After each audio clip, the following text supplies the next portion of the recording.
it's that accepting part of the culture. Like we accept everything. So if the person look like this, my thing is you don't have to say anything. You know what I'm saying? Like you Yeah. don't gotta be like, oh, they ugly or oh they you don't gotta say nothing. Yeah. But then it's like you have to reassure everybody. Yeah. Yeah, you know what time it is, time to double back. Pushing pure positivity to the max. Yeah, you know we keep it real, baby, that's a fact. Yeah, you know what time it is, time to double back. Yeah, you know what time it is, time to double back. Pushing pure positivity to the max. Yeah, you know we keep it real, baby, that's a fact. Yeah, you know what time it is, time to double back. Double back, time to double back. Double back, time to double back.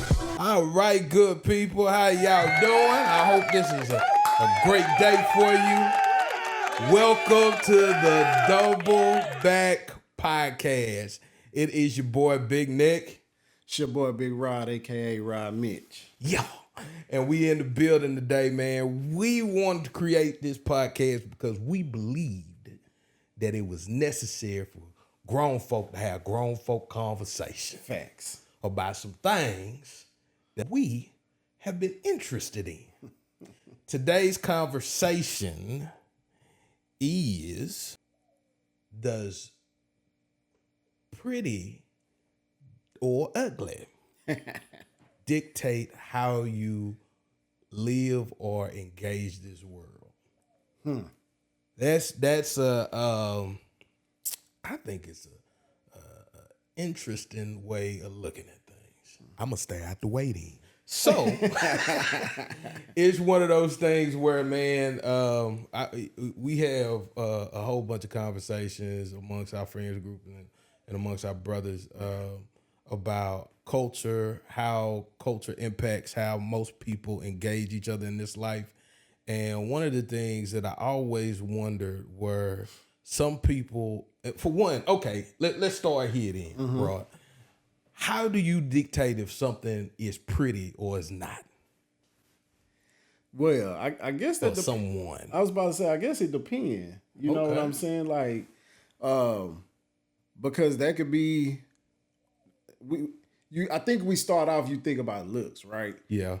But then it could be attitude. So that same people could treat you different no matter how you look, but just by your attitude. If your attitude ugly, if your demeanor ugly, if everything about you come off as ugly, then I think you still get that same short end of the stick. Like you give it to yourself. Yeah, because if you ever just had somebody that it's not that they ugly, but they might not have been appealing to you. But that's always perspective, though. Yeah. You know So what that's I'm saying? perspective. Yeah. But the attitude, the demeanor, and how they engage people, you start looking at them a little bit differently. So and that's either way. Yeah. That could make them more appealing or less. You know? Right. And so I think that's one of the things that I always wondered, because when you engage this life and there's certain things in this life you don't get to dictate. Lord knows I've had to learn a long time ago, I can't dictate how tall I am. I'm just going to be who I am, and that just kind of is. Hey, you know they got surgeries for that. Nah, you boy ain't cutting his kneecaps. trying to stretch them legs out on them boys. Yeah. Now you gonna take all 5'8" of this here frame, and you gonna love it or hate it or whatever you gonna do with it. But I see that all the time. Like people, like, man, all of the plastic surgeries and the overdoing it with like cosmetics and you know, even for the people that can't afford all of that, you know, how they be playing with these filters. Yeah. And then by the time you see them in real life, you be like, I'm not gonna call you anything. I'm just saying you ain't what you look like. You ain't that, homie. So I'm trying to figure out how we supposed to navigate that. And I think the best way to start this conversation is come from the perspective of what do we see now? Like, what do you see in culture right now? So, yeah, that's what I was going to go that route, but I was going to go where we came from. So, to bring it up. So, I do think that cell phones and social media has done that. The reason I say that, well, enhanced it. I say that. Okay. Because if you think about it, back when we only had the little Polaroid or the picture that you got to go take and drop your film off and get it developed, you know what I'm saying? You ain't no retakes. Yeah. So now it's like, okay, this not a good picture, you retake it. If it ain't a good picture, or if it's the best picture you feel like you got, what do? People throw a filter on it so it can look better, which even out skin tones and all of that. Yeah. You know what I'm saying? So I think now culture, because of that, people go that avenue to get the attention they want. I think everything comes with the attention as far as that go. But then you have it, you know, not to change the gears on it. Yeah. But like, okay, if you're a presenter, if you're somebody who frequently presents and are frequently in front of people, you need to look good. Right. It's your responsibility to bring your best foot forward. Right. When you, And not to say, because looking good doesn't mean you're attractive to people. I want to get that out the way. We're just talking about looking presentable, looking good. Yeah. You know what I'm saying? So, and as of now, because we don't know how technology going. Yeah. When you standing in front of people, there's no filter on you. Now, we don't know how that's gonna happen. Yeah, with all these goggles is coming out, and Right. the thing that kind of break my heart a little bit. Well, and like you said, like back in the day, this was it. Yeah. The only people you had to compete with, the people on your block, Right. the people in your town, the people in your city, the people in your not even just your state, just your section of it. Right. And now every woman or man feels like they have to compete with the world. Right. So if somebody is in New York and they chains are popping or they shoes are crispy or all this other stuff is going on, you in Alabama now say how they do it there Right. is how I got to do it here. Yeah. And sometimes that's one of the things where I'm like, so how far do you go with that? Well, we ain't got a hold on it no more. But you know, that's something I've always said in our inner circles. You know what I'm saying? I always talk about how that was the thing. Like, now you used to see somebody from New York and you knew they was from New York. Right. You see somebody from California, you knew they was from California. Somebody from, when we get to Texas, you knew if they was from Houston. You knew wherever they was from. But now that people have the access they have, you can't tell anymore. You know, and people just, it's everywhere look like a melting pot now. You know what I'm saying? That's real. So now you got dudes in Texas that look like they may be from California, Louisiana. Like you just can't tell like you used to. And that's even with like lingo a lot of times. Like now, because people will take the lingo, it doesn't have to travel how it used to. It used to be, if something came from California, somebody moved from California. Yeah. And it takes a while for that, whatever it be, if it's a term. And you know, and maybe because, you know, we grown, you know, we can look back and remember when it wasn't that long ago where that was the case. Right. Like it wasn't, this is not like we looking back 30 years and it was just like that. Right. We looking back like 10, 15 years and that was still the case. Because I think what switched things up was FaceTime.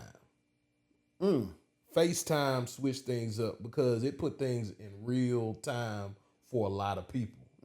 I think, you know, you could do YouTube and you could do MySpace and all of that other good stuff. But I think when you could check out cultures from anywhere. I remember the first time I got a cousin that's in the Navy right now. And he's about to retire this year. Been in the Navy since we were young. And he was telling me 5 years before it hit the U.S., Right. like 4 or 5 years before it hit the U.S., that they were doing it out there.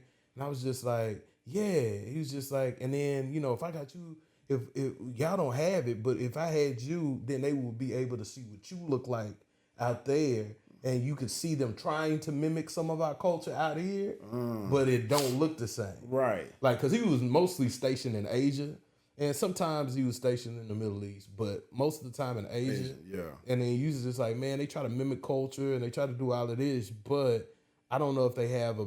But now that I think about it, it might have been the whole MySpace run, that's what I was about to say. the I think Facebook run and YouTube Yeah. run too. Now that I think about it, because FaceTime is still direct. Like, if you FaceTiming with somebody out there, that's a direct you and that person, right?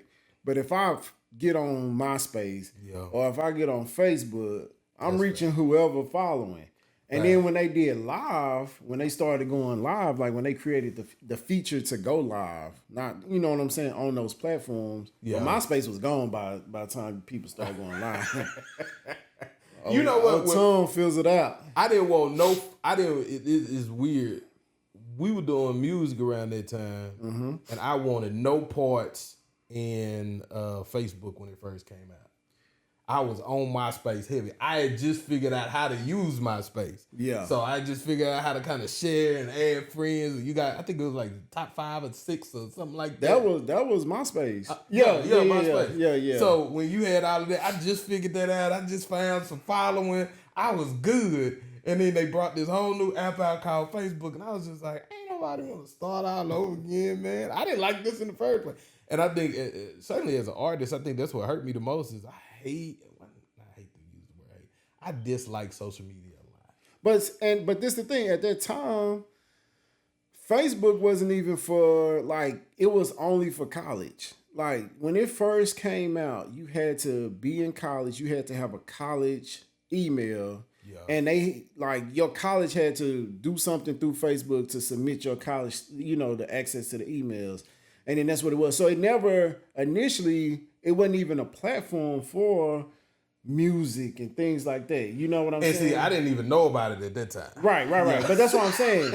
Initially, real, that's how it started. So then I think they started seeing what was working for MySpace, which is smart. You know what I'm saying? Then they started doing their thing to increase their platform. But I remember, like, when I first got on, I just remember being in a computer lab and somebody was like, you ain't never heard of Facebook? And I'm like, no. Like, and they was like, well, our school is on it now. And I was like, all right. And then when I got on there, you was able just to see people that you went to high school with or grew up with that was at a different school. And then time passed and they was, you know, eventually they opened it up to everybody. And then that's when they really took off with, you know, how they used it and maximized the platform. Well, and I guess if you look at it from that perspective, do you think that even from its conception, I think I watched the movie and that's kind of what it was used for. Yeah, it was just supposed to be to keep in touch. Yeah, and to kind of see what was going on at that other school. Right. Who the girls were over there, who the guys were over there, how you could kind of meet. Most of this stuff seemed like a dating app in the first place. So, you know, it makes sense. Okay. But then it brings you back to that question. Like, when we are trying to, one, like you said, show our best selves to the world, just from a presentation standpoint, and two, sometimes that goes a little far because we'll hurt ourselves in the process of trying to do that. And how do you think there's a healthy balance, or what does a healthy balance look like, if there is one? I think the healthy balance is stay off as much as you can. Stay off of social media? As much as you can. As much as you can. I think that's the healthy balance. The other part of it is, I'm saying for people, especially like if you don't have that type of comfort in yourself and like self-love, I guess you could say. Yeah. And if you just happy with what you put out there and what you get in return, then it shouldn't bother you. You know what I'm saying? So I think what happened is people will post. So we're just going to say a picture since we're talking about how you look, right? Yeah. So if it's somebody who don't really care how the world view them, but they're trying to get whatever they have out, they're going to post it and move on. They're not going to sit there and worry about every comment. They're not going to, you know what I'm saying, make sure the picture is perfect. It's like, hey, this is what you get. You get what you get. You know what I'm saying? Yeah. But then you got the people who are going to edit the photo 100 times just to make sure they get exactly what they want. That seems exhausting, though. It is, but this is what happens. Say when you do all that editing, and then you still got people in your comments saying you ugly. Man. That's Man, I promise you, man, that gotta be heartbreaking. And certainly to emotional people. right. Like, people like myself, I don't care what you think about me. Right. Yeah. I've been this way since I don't remember when, so you either gonna love it or hate it, but either Yeah. way you gonna get it. Like, Right. it is what it is. But I see people that, and it's weird because they put so much time and energy into how they present themselves to the world, certainly through social media. Yeah. But at the same time, one, they struggle with self-identity. Mm-hmm. So they don't even know how they see themselves. So it's kind of hard to present yourself to a world when you don't know how you see yourself. Right. And two, the feedback of the world dictates how they move so much Right. that they can spiral into depression or anxiety or anything else just by trying to appease a whole bunch of people that they'll never meet probably a day in their life. And that's why now, I mean, the youth, I'm gonna say youth to young adults right now deal with so much anxiety because they was kind of brought up in that world of, well, not kind of, social media has been there for a lot of them. Like the technology has been there and they don't know how to live without it. So they deal with the pressures of social media 24/7. You know what I'm saying? Like that's how they live. So really, like, I think when they, like I say, I think Facebook, MySpace. Well, we can't talk about MySpace no more because it's just. But definitely, Facebook has been the Instagram, but they got TikTok now, and right. But Instagram is really taking over from the perspective. Of right. what it looks right now. But I think when they started, they had pure intentions, but now you have forced what is not a reality. So I think most people, you don't live in reality when you're on social media, if that makes sense. Like I think most things are not in reality.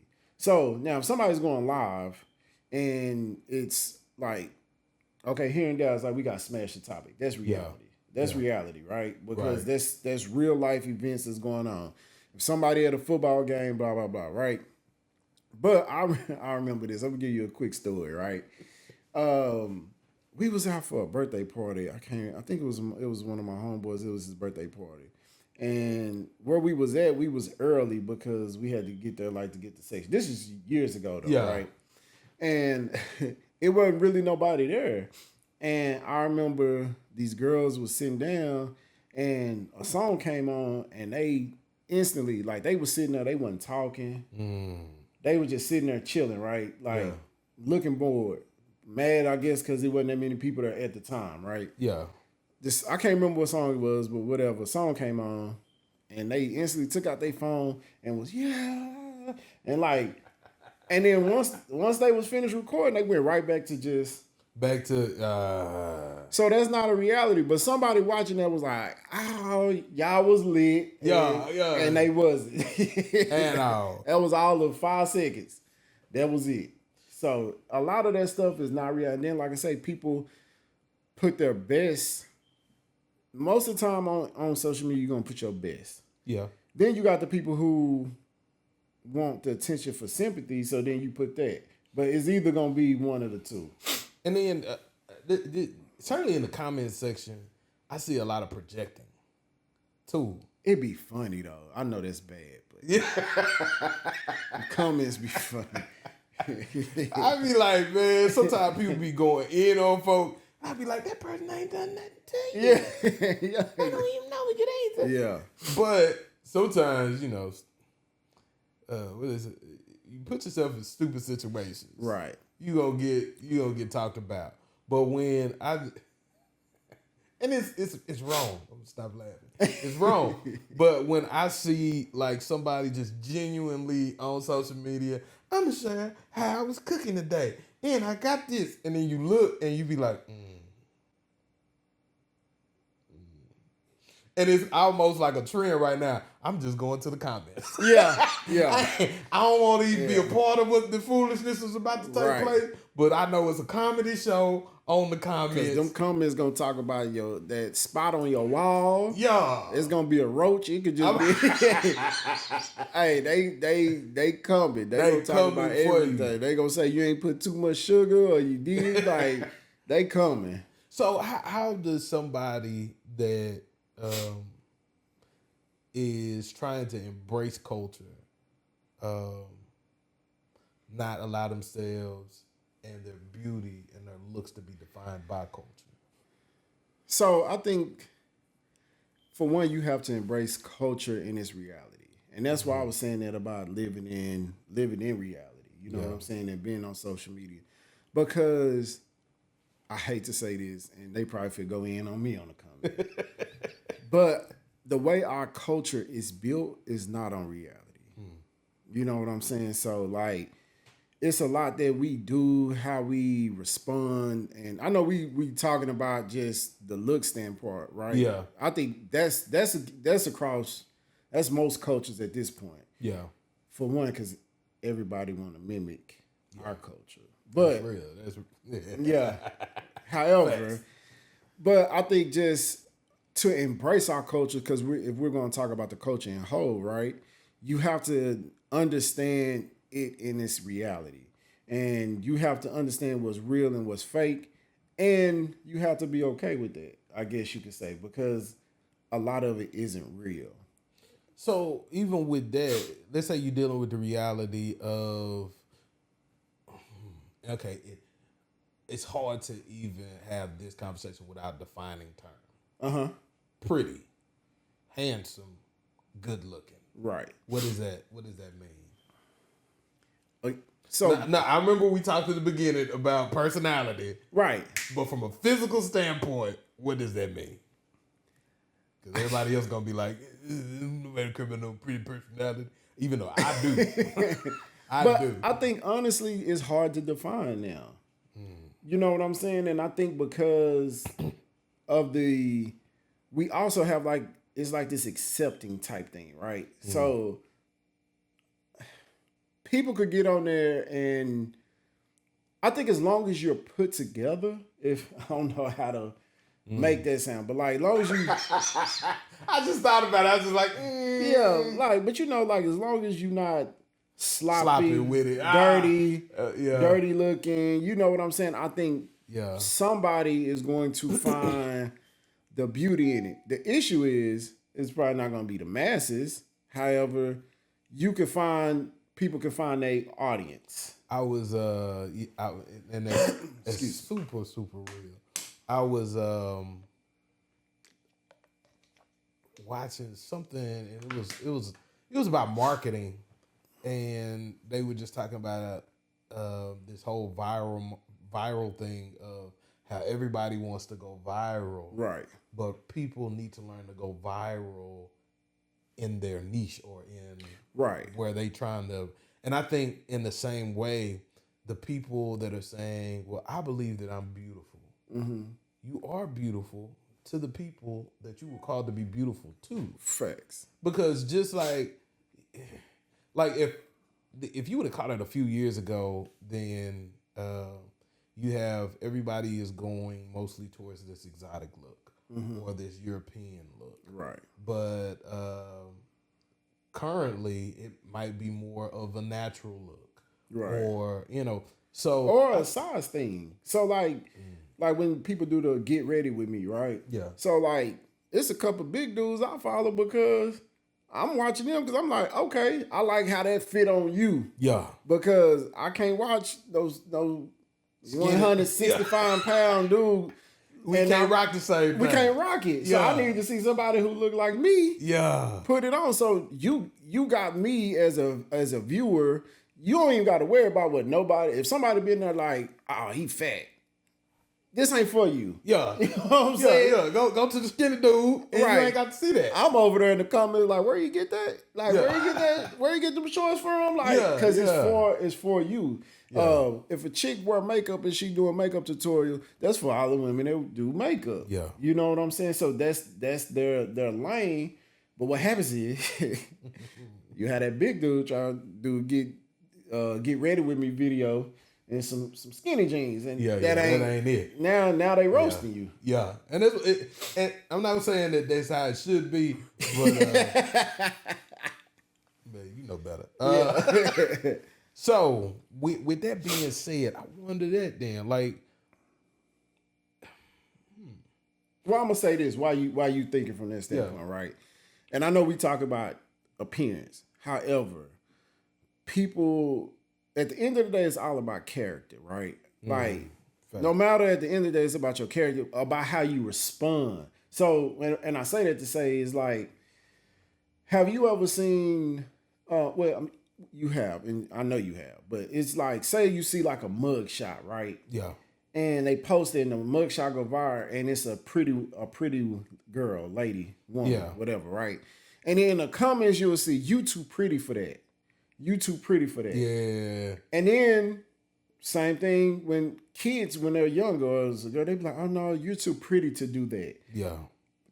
What they look like on the outside got nothing to do with that demon that's in the inside of them. Facts. You know what I'm saying? Facts. But that's a training thing. Like you subconsciously train people with that by saying that, like, you too pretty to do this. You don't never hear people say something like, tell somebody you too ugly. But what happens is they do that, and a person that is attractive will get that, like, oh, you too pretty to do this. Well, and then in their mind, they start feeling like they're above it. And then it's like, even though they're still doing it, they always know that 9 times out of 10, they're looked at different. You know what I'm saying? So, like, even if a pretty woman goes to court and you have a judge and he looks at her, he's probably going to be less, like, have less, how can I say it? Like, he's not going to be as hard on her. Do you think that there's a blanketed pretty? Like, do you think that there's a pretty that's accepted by the mass majority? And yes. Why? Yes. I don't know why, but there are certain features on certain people that everybody thinks is beautiful. Or a lot of the majority believe that it's beautiful. Well, I think from a male perspective, I think if you're fit, I think that's across the board. Yeah. And I'm not sure. I think from a female perspective, maybe, I think 9 times 10 is probably all body related compared to face. You think with women, it's all body versus face? I think in general. I think people period? Yeah, I think people period probably more so as a collective. I think you could probably find 2 body shapes, one for men, one for women, that probably most people like. But do you think that I don't know about that. I like a pretty face. But I think the only reason I could see what you're saying is this, and I'm probably wrong. I don't care. I'm saying it anyway. But I think the people might lean towards bodies only because that's something that you can control, for the most part. I can control how fit I get. Right. It might take a lot of discipline. It might take a whole bunch of work, and it might not be immediate. But I can, over time, control this part of it. Right. This, I can't control. I mean, this handsome was just given as a gift. They controlling it now, brother. Oh, no, yeah. People paying for this these days. They paying for it now. But I'm talking about from birth. Yeah. From birth situation, because even when they paying for it, it ain't producing what they thought it was going to produce. Nah. I was like, oh my, this is one of the ladies, she looked like a Muppet. I was just like, woo. And she'll probably get more surgery on top of that. And because, and this is weird. So, hold on, I'm gonna wait for that because then we gonna get into the BBL movie. Yeah, that's a whole nother. That's another part of this. Right. Right now, I want to go from like head to toe. Like at the end of the day, I think that there are certain women that have walked in the room and you've looked at them in their face. And this is why I don't think I would challenge the body thing. Okay. Because on most social media profiles, dudes be in love with the profile pictures because it only comes from here up. Then you catch them out in public in them streets. And then you like, you misrepresented yourself. Because your face don't match your body. For a lot I've seen, and this is just from stuff you see on social media, you go through the comments like everybody, and you be like, man, let her live. Or let him make it. Yeah. I didn't know he had hips neither. That's just one of those things. Yeah. That's his life. Let that brother make it. Yo, maybe you're right. Maybe you're right from that perspective. Like I said, I just think if we were talking about as a masses, I think there could be something that probably all women on a man be like, oh, he's attractive if he had a specific body type. With faces, everybody look different. So it's like you kind of, but I guess, they had those little things like the magazines would have the most handsome man and then the most, but then even with that, you would hear a lot of women be like, nah, he ugly and or she, guys saying, oh, no, she ain't cute, Yeah, because I always appreciate, and my deal is I ain't going to stay like this forever. I'm trying to deal with this by the end of the year, honestly. We both are. Yeah. But at the end of the day, I appreciate the women say, man, I like a man with a little bit of meat on his bone. Because I ain't gonna never stop being that. But that used to never be acceptable. It sure didn't. Until we came. Nah. They always been here. It's never been acceptable until somebody else said it was acceptable. And, that brings up another question. Do you think that there are powers that be that dictate that more than quote unquote culture in itself? Is culture's view of beautiful dictated by mass marketing on a higher level? Yes. Okay. Yes. Because it is some people that they will force and say are beautiful. And sometimes, like I say, it is what it is. Sometimes people, it's that accepting part of the culture. Like we accept everything. So if the person look like this, my thing is you don't have to say anything. You know what I'm saying? Like you don't gotta be like, oh, they ugly or you don't gotta say nothing. Yeah. But then it's like you have to reassure everybody